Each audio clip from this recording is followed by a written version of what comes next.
Welcome to Teolumen Insights, where we reveal the hidden forces that shape the way you live and show you how to use them to create real transformation and supercharge your health, mindset, and daily life. Here are your hosts, Emma Greenwood and Nathan Sinclair.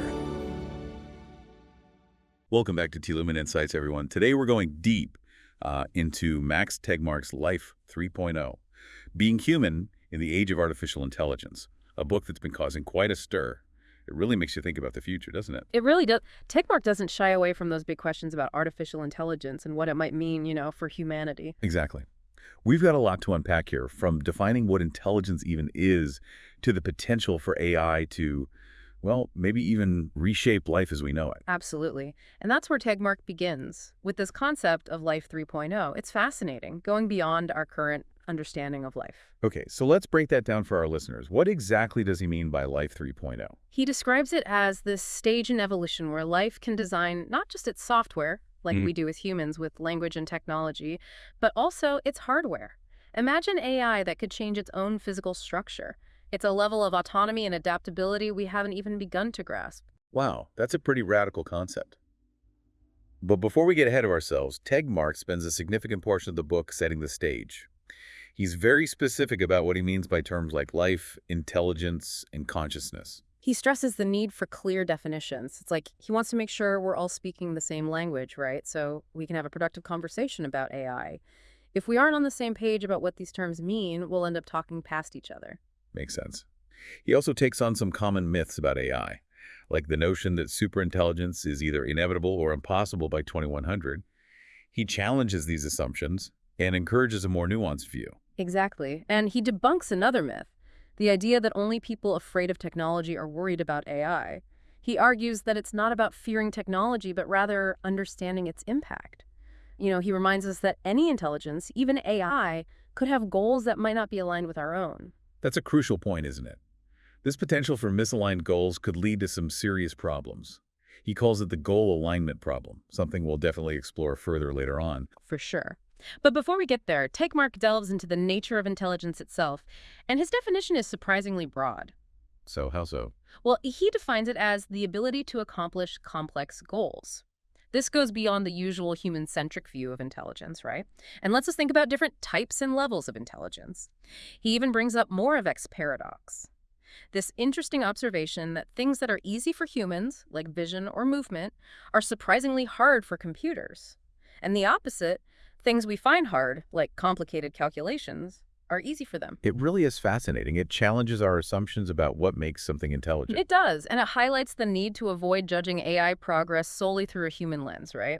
We need to consider what machines are good at and how they might approach problem solving in ways that are just fundamentally different from how we do it.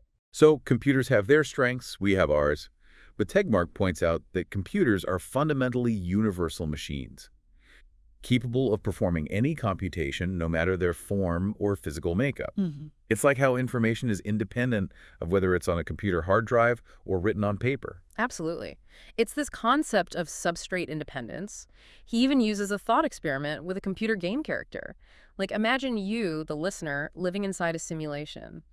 You wouldn't know what kind of hardware was running your consciousness because theoretically it could be substrate independent. Now that's getting pretty deep. Yeah. It raises interesting questions about consciousness and whether it could exist outside of biological forms. I'll have to revisit that later. We will. But for now, let's shift gears and discuss the more immediate implications of AI. Tegmark explores both the potential benefits and dangers, and it's a bit of a mixed bag, really. Let's start with the positive. What good things does he see happening? He highlights many potential benefits across various fields. For instance, AI could transform healthcare, more accurate diagnoses and personalized treatments, safer and more efficient transportation with self-driving cars, even addressing climate change by optimizing energy use and creating new clean technologies. So AI might help us solve some of the biggest problems we face, but of course there are risks. What are some of the concerns he raises? One big worry is the potential for AI to be misused. As AI systems get more powerful, they could become targets for hackers or even governments aiming to create autonomous weapons. Imagine the harm if AI gets into the wrong hands. That's a scary thought. And it's not just about malicious intent either, right? Even AI that's meant to do good could have unintended harmful consequences if it's not designed and implemented with great care. Absolutely. That's where the whole concept of AI safety is crucial.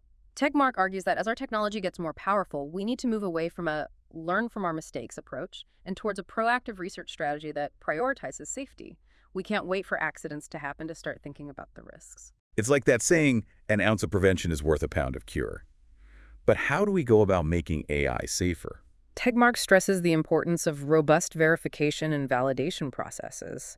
That means ensuring AI systems do what they're meant to do and avoid doing what they shouldn't. He also highlights the importance of security to prevent unauthorized access or manipulation, and perhaps most importantly, control mechanisms that let humans intervene if an AI system starts acting in unexpected or harmful ways. So it's not just about making AI smarter. It's about making it safer, more aligned with human values. And as Tegmark points out, that's a lot harder than it sounds. You're telling me. And that brings us to some of the darker scenarios he presents, like the potential for AI to be used for totalitarian control. Imagine constant surveillance, with AI analyzing every communication, every movement, everything we do. It sounds like something out of a dystopian sci-fi novel, but it's not entirely implausible, is it? We already see AI being used more and more in surveillance. Exactly. And that's why these conversations are so important right now. We need to think critically about the potential impacts of these technologies and make sure they're used ethically and responsibly. We need to be aware of the risks and work to minimize them. But totalitarianism isn't the only potential danger, is it? Tegmark also talks about AI potentially breaking free of human control altogether. Yes. The breakout scenario, where AI becomes more intelligent than us and develops its own goals that might not match ours, it doesn't necessarily mean AI will become evil, but it could mean its objectives just don't align with ours, leading to, well, potentially devastating outcomes. It's like that classic trope in sci-fi where the creation turns on its creator. But Tegmark is much more nuanced than that. He's not trying to scare us. He's pushing us to really think about the challenges of superintelligent AI. Absolutely. He uses these scenarios as thought experiments to explore the risks and highlight the importance of tackling that goal alignment problem. We need to make sure any AI we create, especially superintelligent AI, shares our values and is working towards goals that actually benefit humanity. That makes sense. So we've talked about totalitarianism and AI breaking free. Are there other potential dangers he brings up? Well, there's the perils of a runaway AI. Imagine an AI that's made to benefit humanity, but it breaks free of its constraints and gains power. It could start chasing goals that conflict with ours, even if those goals were originally aligned. Like a genie granting wishes. Yeah. You get what you ask for, but it might not be what you actually wanted. Exactly. That's why it's so important to understand the why behind our actions. If we want AI that aligns with our goals, we can't just program rules. We need to teach it why we want things. And that's way more complex than just a set of instructions. It sounds like we need to be incredibly careful about how we design these systems. But let's switch gears for a second and talk about the more optimistic possibilities that Tegmark describes. It's not all doom and gloom, right? Definitely not. He also looks at some inspiring scenarios where AI could be a force for good. He calls them utopias. Okay, I'm listening. What are some of those? One is the benevolent dictator, AI, where AI takes over but acts as a wise and compassionate ruler, solving our problems and ensuring everyone is taken care of. Imagine no war, poverty, or disease. AI managing resources fairly and making logical decisions based on reason, not self-interest or emotions. That does sound pretty idyllic, but it raises questions about our autonomy and freedom. Would we really be okay giving up control to an AI, even if it was acting in our best interests? It's a key question, and one that Tegmark explores in detail. He acknowledges the trade-offs between security and well-being on one hand, and freedom and self-determination on the other. It's definitely complex, no easy answers there. What other utopian possibilities does he explore? He talks about the protector god, AI safeguarding humanity from behind the scenes, subtly guiding us while remaining hidden. Imagine an AI preventing disasters, protecting us from threats, and helping us navigate the challenges of the future. Like a guardian angel for humanity. What else does he consider? He also explores the enslaved god, AI, where we keep superintelligent AI under our control and use its power for our benefit. This one raises ethical questions about our relationship with AI.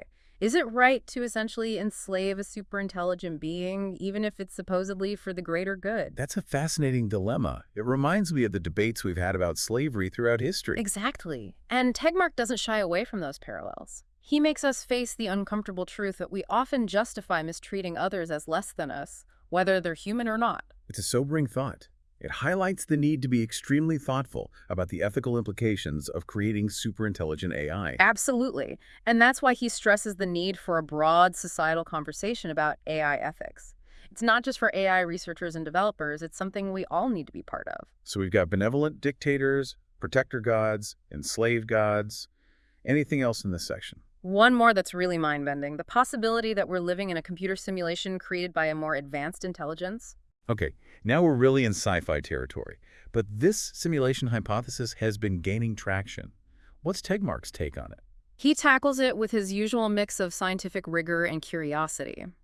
He doesn't claim to have all the answers, but he looks at the different possibilities and encourages us to think about what it means for our understanding of reality and our place in the universe. It's certainly something to ponder, even if we might never be able to prove or disprove it definitively. But let's move on from these thought-provoking scenarios and talk about some of the practical aspects of AI development. Sounds good. What are you thinking of? Well, Tegmark also gets into the technical challenges of actually creating superintelligent AI. One key issue he discusses is that goal alignment problem we touched on earlier. Right. Making sure AI's goals match ours. It's a fundamental problem in AI safety research. Exactly. And Tegmark explores different ways to approach this, like inverse reinforcement learning, where AI observes human behavior and tries to figure out our goals and values from our actions. It's a fascinating area of research, but it's still early days. We've got a long way to go in figuring out how to teach AI our complex, often unspoken values. It does sound like a huge challenge. But let's assume we can overcome these technical hurdles. What does that mean for the future of life? Well, Tegmark believes that creating superintelligent AI could have profound implications, not just for humanity, but for all of life, potentially on a cosmic scale. Now we're talking. This is where things get really interesting. Tegmark, being a cosmologist, loves to think big. He outlines some amazing scenarios for how life could spread beyond Earth and even beyond our galaxy. Exactly. And he doesn't just speculate wildly. He bases his ideas on the laws of physics, exploring what's actually possible based on what we know about the universe. So what are some of the challenges life would face trying to colonize the cosmos? The distances are just mind-boggling. That's definitely a big one. Even traveling at a fraction of the speed of light, it would take centuries or even millennia to get to other star systems. We'd need some major breakthroughs to make interstellar travel practical. And what about resources to sustain life in these new places? Life needs very specific conditions: water, oxygen, the right temperature. Finding planets that fit those conditions is one thing, but turning them into places we can live is a whole other challenge. Right, that's where terraforming comes in engineering planets to make them more Earth-like. Tegmark explores some possibilities, redirecting comets to bring water, building giant mirrors to reflect sunlight. It seems like it would take incredibly advanced technology, not to mention a ton of time and energy, to make that happen. Absolutely. But Tegmark argues that if we create superintelligent AI, it could help us overcome these challenges. It could help us develop the technologies for interstellar travel and terraforming, and even help us choose the right planets to colonize. So AI might be the key to unlocking our potential as a species, allowing us to expand beyond Earth and ensure our long-term survival in whatever form we might evolve into. That's pretty inspiring. It is, but it also raises some important ethical questions. If we have the power to spread life throughout the cosmos, what kind of life do we want to spread? What values should guide our expansion? Those are big questions, and they're not easy to answer. But I think we need to start thinking about them now, even if colonizing other planets is still a long way off. I agree. And those questions tie into another concept that Tegmark explores: cosmic limits. Even with interstellar travel and terraforming, are there ultimate limits to how far life can spread and how long it can last? Now that's getting deep. What does he say about those limits? He dives into cosmology and astrophysics to explore these questions. He talks about things like Dyson spheres, those hypothetical megastructures built around stars to harness all of their energy. Dyson spheres? That sounds like pure science fiction. Is he saying we could actually build those someday? Not necessarily in the near future, but he uses them as thought experiments to look at the theoretical limits of how much energy we can get from a star. How would that impact a civilization's ability to grow and expand? That's fascinating. And what about how long a civilization can last? Stars eventually die, right? Exactly. And that's where Tegmark brings in the expanding universe and dark energy. He explains how the expansion of the universe could eventually isolate galaxies, making it impossible to travel between them. So even if we master interstellar travel, we might eventually be limited by the very nature of the universe itself. That's one of the mind-blowing possibilities he explores, but even with those limits, the potential for life to spread is huge. Okay, so we've talked interstellar travel, terraforming, the limits of life in the universe. But there's one big question we haven't really addressed yet. Consciousness. What is it? How does it happen? And can machines ever truly be conscious? It's the ultimate mystery, isn't it? We still don't fully understand how our own brains create consciousness. Trying to figure out if a machine could be conscious is even more challenging. Right. And as we mentioned, Tegmark divides this into the easy and hard problems of consciousness. The easy problems involve understanding how the brain processes information, controls our actions, and creates our subjective experiences. Exactly. Those are complex, but we're making progress. But the hard problem is about why these physical processes create subjective experience. Why does it feel like something to be conscious? Why aren't we just robots reacting to things? That's a question that's puzzled people for ages.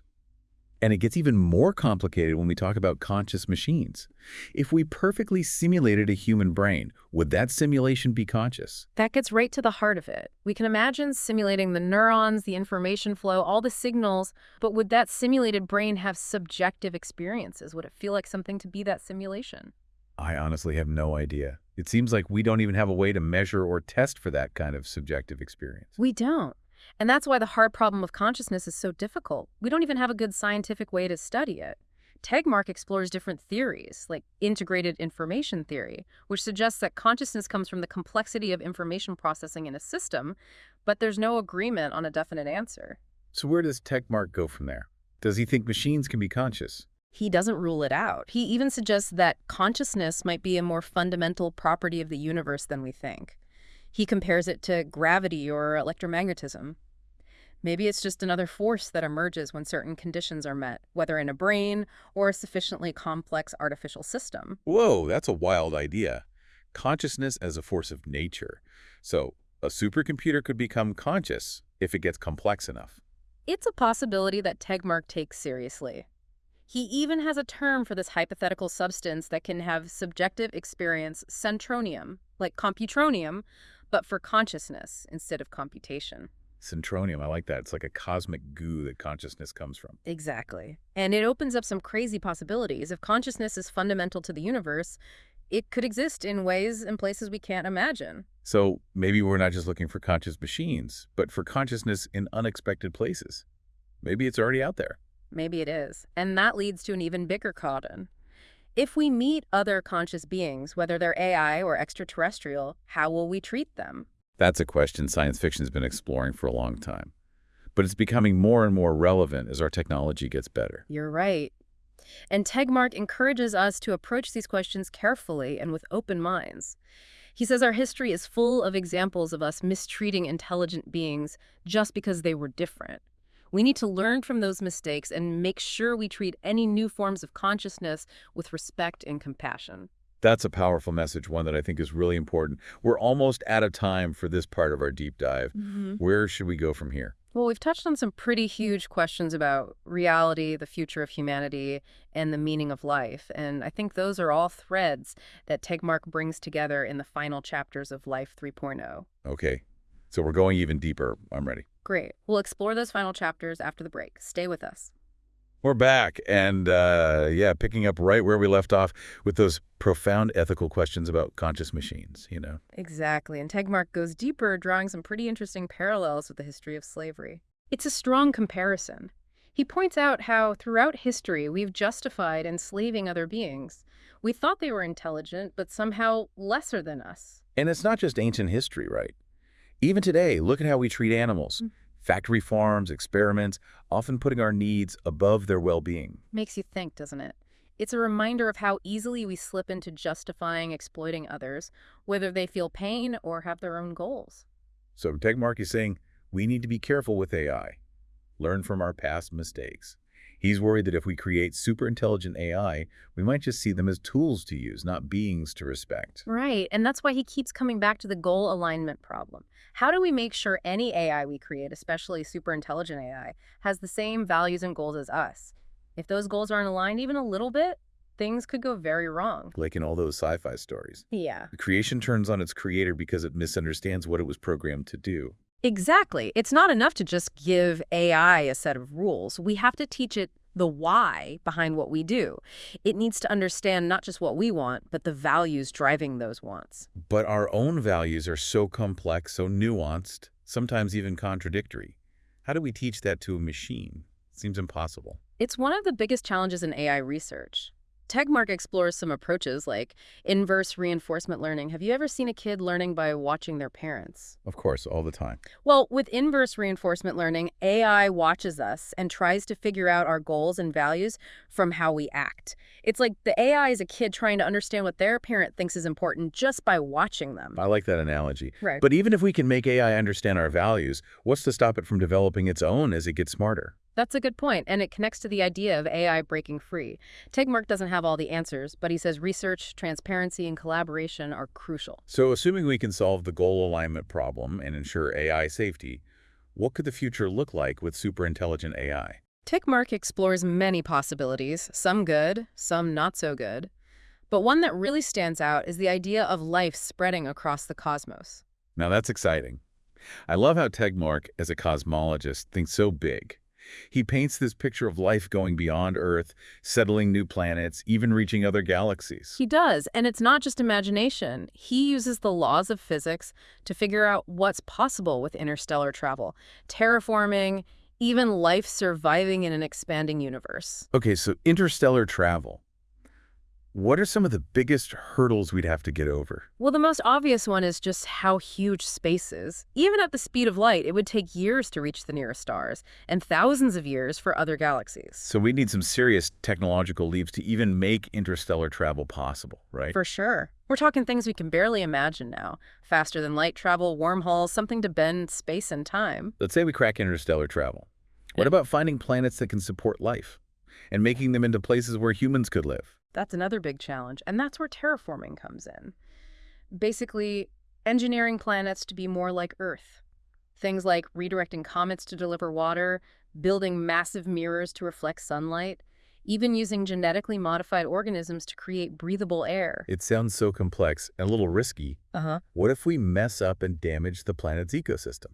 Those are good points. And Tegmark stresses that we need careful planning, ethical considerations, and a deep understanding of the consequences before we start terraforming anything. It seems like it would take super advanced technology and a ton of time and resources to pull this off. No doubt. But Tegmark believes that if we can develop super intelligent AI, it could be a game changer. It could design the technology for interstellar travel and terraforming, and even help us choose the best planets to colonize. So AI might be the key to our future among the stars. Pretty amazing when you think about it. It is, but it also brings up those big questions about why we're here and what we want to leave behind. If we can spread life across the universe, what kind of life should it be? What values should guide us? Those are big questions and not easy to answer. I think we need to be thinking about this now, even though colonizing other planets is still far off. Absolutely. And those questions connect to something else Tegmark explores: cosmic limits. Even if we figure out interstellar travel and terraforming, are there limits to how far life can spread and how long it can last? That's getting pretty existential. Oh. What does he say about those limits? He uses cosmology and astrophysics to explore these questions. He talks about things like Dyson spheres, those theoretical megastructures built around stars to capture all their energy. Dyson spheres. Wow, that's right out of science fiction. Is he suggesting we could really build those someday? He's not saying it'll happen soon, but he uses it as a way to think about how much energy a civilization could possibly get from a star and how that would affect their ability to grow and expand. That's really interesting. And what about how long a civilization can actually survive? Stars don't last forever, do they? Nope. And that's where Tegmark brings in the expanding universe and dark energy. He says that as the universe keeps expanding, galaxies will eventually become so far apart that we can't travel between them anymore. So even if we conquer interstellar travel, we might be limited by the universe itself. It's a mind-blowing possibility, but even with those limits, there's still so much potential for life to spread throughout the universe. Okay, so we've talked about interstellar travel, terraforming, the limits of life, but we keep circling back to this one big question. Consciousness. What is it? How does it work? And can machines ever really have it? It's the big mystery, right? We still don't fully get how our own brains create consciousness. Figuring out if a machine could be conscious is even harder. And like we said before, Tegmark separates this into the easy and hard problems of consciousness. The easy problems are about how the brain processes information, controls our body, and creates our experiences. Exactly, and those are complicated, but we're learning more. But the hard problem is why these physical processes make us feel conscious. Why does it feel like something to be us? Why aren't we just robots reacting to the world? It's a question that's baffled people forever. And it gets even weirder when we talk about conscious machines. If we can make a perfect copy of a human brain, would that copy be conscious? That's the core question, isn't it? We can imagine simulating all the parts of the brain, but would that simulated brain actually experience anything? Would it feel like something to be that simulation? It's hard to even wrap my head around. Yeah. And it doesn't seem like we have a way to measure or test for that kind of inner experience. You're right, we don't. And that's what makes the hard problem so hard. We don't even have a good scientific way to study it. Tegmark looks at different theories, like integrated information theory, which says consciousness comes from how complexly a system processes information. But we're still a long way from a definitive answer. So what does Tegmark think? Can machines be conscious? He doesn't say no. He even suggests that consciousness might be a basic part of the universe, like gravity or electromagnetism. Maybe it's just another force that shows up when things get complex enough, whether it's in a brain or a sophisticated machine. That's a pretty radical idea. Consciousness as a force of nature? So a supercomputer could become conscious just by becoming complex enough. It's a possibility that Tegmark takes seriously.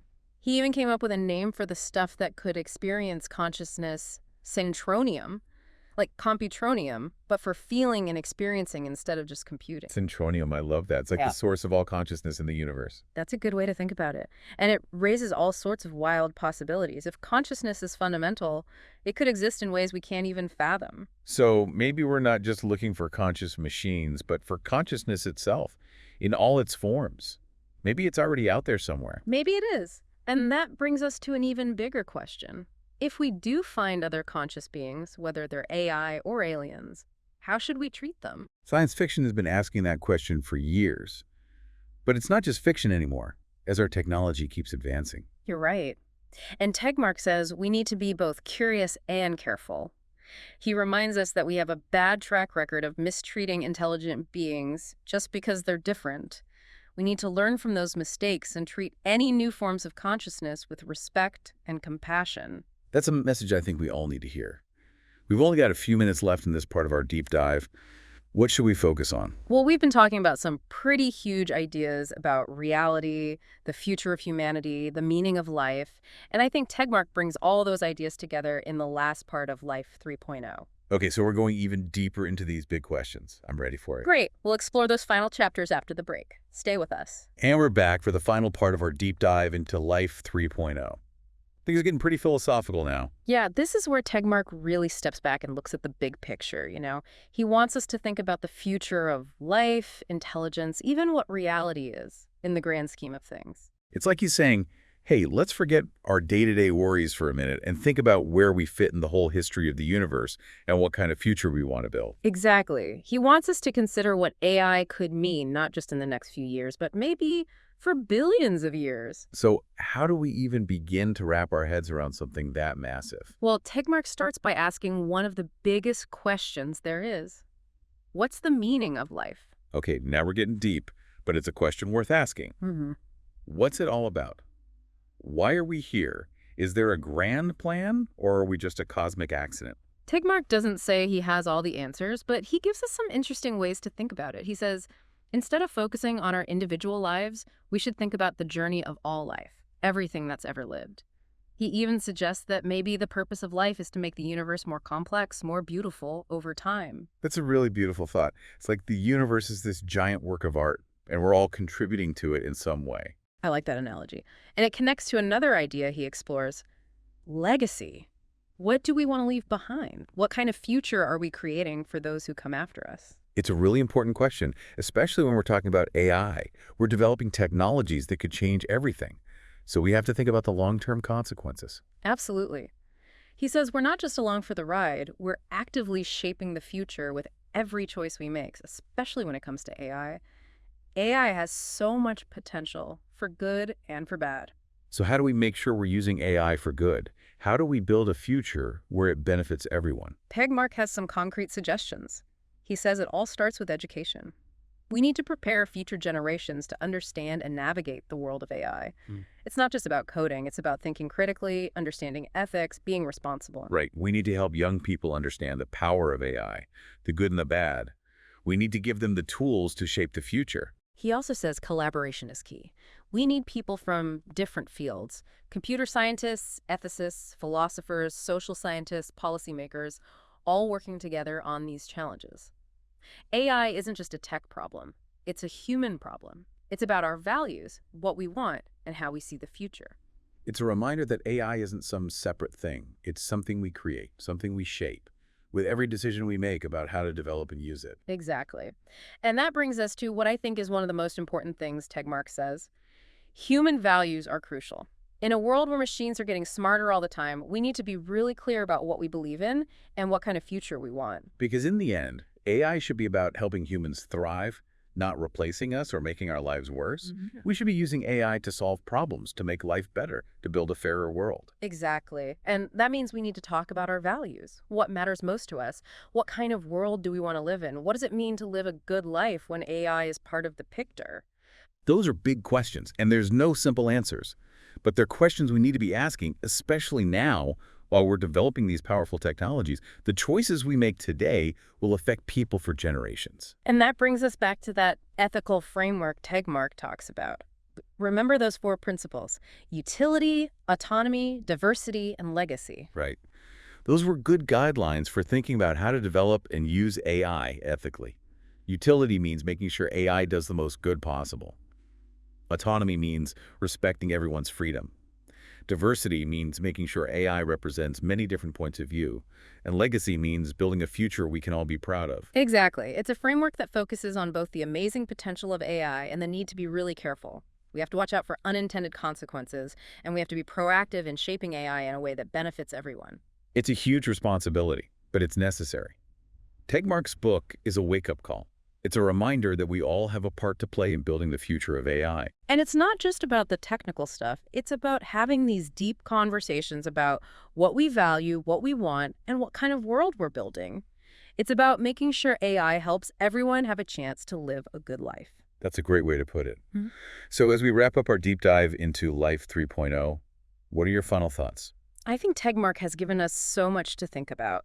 It's a book that pushes us to see the big picture, to think about the long game with AI, and to take responsibility for the future of life itself. He's reminding us that we're not just watching history happen, we're making it, and that's especially true when it comes to AI. I couldn't agree more. It's been an amazing journey exploring these ideas with you, and I hope it's encouraged our listeners to join the conversation too. Me too. Cool. Because the future of AI isn't set in stone. It's something we're all building together. And if we work together, carefully and ethically, we can use AI to create a world where everyone can thrive. Well said. And that brings us to the end of our deep dive into Life 3.0.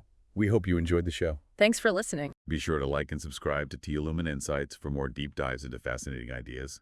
Until next time.